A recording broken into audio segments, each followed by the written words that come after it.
na-appreciate ko talaga yung pagpunta ng bawat isa dito na talagang naglaan kayo ng oras, ng panahon para makiisa sa pag-celebrate ng birthday ni Bella. So, thank you so much, and gusto ko din mag-extend ng thank you sa Zara's Catering Service.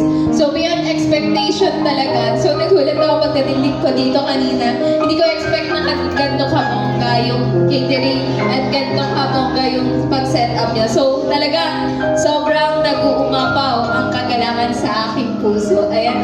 So, thank you so much everyone sa lahat ng partner ng Zara's Catering, sa photo booth, and sa photographer natin, sa lahat ng kapartner nila, hindi ko man kayo maisa-isa. And more specifically, ang head kasi ng Zara's Catering si Sir Edward tsaka si Miss Catherine Tevez. So thank you so much po, and hindi din naman to magiging possible tong event na to kung wala din yung tulong nyo. So above all, nagpapasalamat ako sa Lord kasi ang Lord ang nagbigay ng wisdom, ng knowledge, ang kalakasan sa bawat isa na tayo ay makapag-gather dito at makapagpasalamat at makapag-celebrate kasama ang ating pinakamamahal na si Bella Natalie. So, thank you so